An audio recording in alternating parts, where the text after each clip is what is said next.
courts are trying to basically just stand in the way of everything that Donald Trump is trying to do.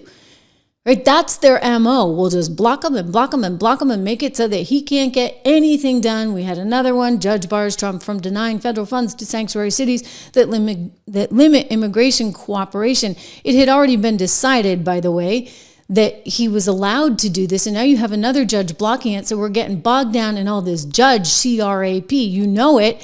And it doesn't like make any sense. It doesn't work. It doesn't work for the country. America elected him. So why is this all happening? Well, first of all, the president has said he will follow the Supreme Court's decisions. He's always said that about all of these cases. They may have some differences of opinion about the rendering of certain decisions and how to handle and implement certain decisions, but the president has always said he's going to follow the decisions. Now, I do think that these individual district court judges that are being selectively shopped by people who oppose the president, trying to issue nationwide injunctions and stop the president from governing, I think that's a real problem. I mean, it's a constitutional crisis, in my opinion, for these individual district court judges to try to tie up Donald Trump. I mean, it's obvious what they're trying to do, which is to run out the clock until he's no longer in office. It's sort of what the Democrats did the first time around. They don't want him to be able to govern. Now, the Supreme Court, as you pointed out in the polling, people have a lot of respect for it, and so does President Trump. So I really do think that if he's allowed to govern, if he's allowed to do the things that he ran on, if he's allowed to continue to, deport illegal aliens, if he's allowed to continue to do the things he told the American people he was going to do, he'll be fine. But the truth is he's running into a wall of resistance in some of these individual federal district court judges. And I think the Congress honestly needs to step in, or the Supreme Court needs to step in, because it's not right what they're doing to this presidency. He's right. It's not right. It's absolutely wrong. Gary Hammers, thank you so much for the generosity. Greetings to you over on the other side of the pond there in London. It's bonkers. I mean, they are just standing in the way of everything right now. Why? Because it's Donald Trump. Oh, because it's Trump. And you know what, guys? They warned us. They warned us that they would do this. And when you consider, when I say do this, Scott said it well just this week. Judges carefully shopped by Democrats have ruled Trump may not deport illegal alien gang members, require voters to prove that they're citizens. Gosh darn it. Why would you have to do that? Defund sanctuary cities that violate federal law.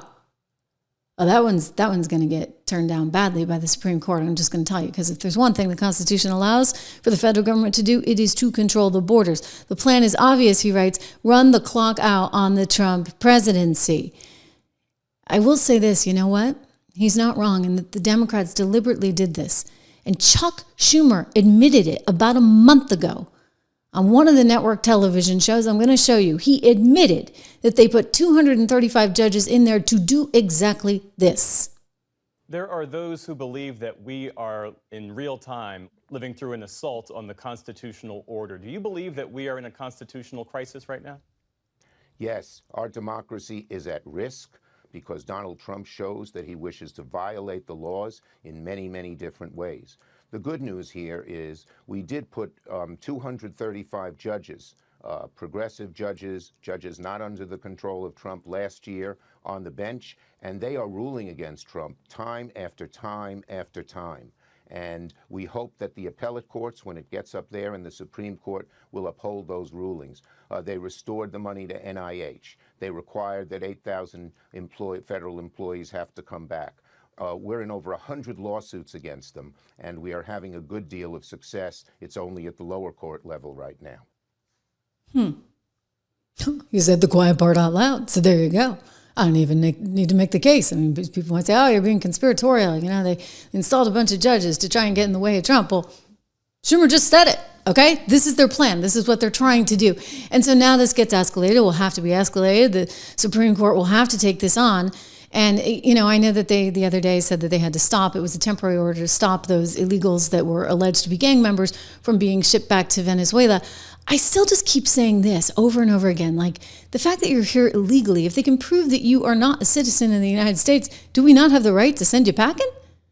I mean, what kind of world is this if the federal government can't actually control its borders? And I go back to basic stuff, that this is the one federal power they really do have